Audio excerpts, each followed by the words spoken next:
আসন্ন ২১শে জুলাই ইতিমধ্যেই ২১শে জুলাইয়ের প্রস্তুতি সভা শুরু করেছে তৃণমূল কংগ্রেস। মুর্শিদাবাদ জেলার বিভিন্ন ব্লকে তারা প্রত্যেক দিনই কোথাও না কোথাও প্রস্তুতি সভা করছে।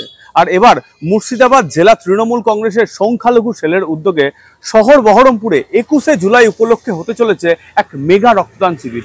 আসন্ন ১৩ই জুলাই হচ্ছে শহর বহরমপুরের জেলা তৃণমূল কংগ্রেস কার্যালয়ে মেগা রক্তদান শিবির, যার আয়োজন ইতিমধ্যেই শুরু হয়েছে শহর বহরমপুর তথা মুর্শিদাবাদের বিভিন্ন প্রান্তে। এ প্রসঙ্গে কি জানালেন মুর্শিদাবাদ জেলা তৃণমূল কংগ্রেস সংখ্যালঘু সেলের জেলা সভাপতি আবুল কাউসার। আসুন দেখব।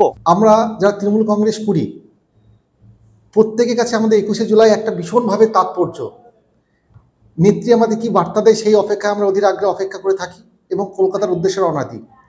ফলে সেই সময় দাঁড়িয়ে আমরা এই ২১শে জুলাইকে সামনে রেখে বহরমপুর মুর্শিদাবাদ সাংগঠনিক সংখ্যালঘু তৃণমূল কংগ্রেসের উদ্যোগে এর আগে বিগত ২ বছর আমরা যেমন রক্তদান প্রোগ্রাম করেছিলাম, এবছরও একইভাবে আমরা একটা মেগা রক্তদান প্রোগ্রামের ব্যবস্থাপনা করেছি। অর্থাৎ প্রায় ৫০০ জন রক্তদাতা রক্তদান করবে শহীদদের স্মরণে।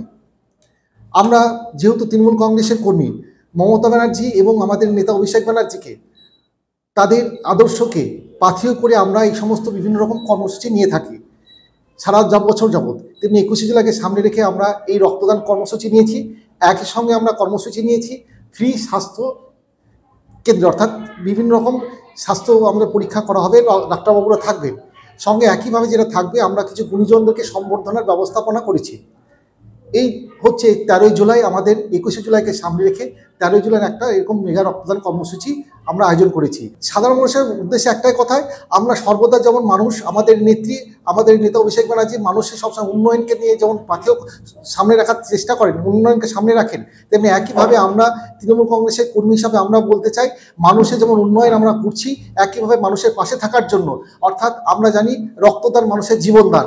ফলে এক ফোঁটা রক্ত একটা মানুষ অর্থাৎ অনেকগুলো প্রাণকে বাঁচাতে পারে। তাই আমরা সেই জিনিসটাকে পাথেয় করে আমরা যেমন সারা বছর মানুষের পাশে থাকি, একইভাবে এই রক্তদান কর্মসূচির মধ্য দিয়ে আমরা সাধারণ মানুষের সেবা করতে চাই।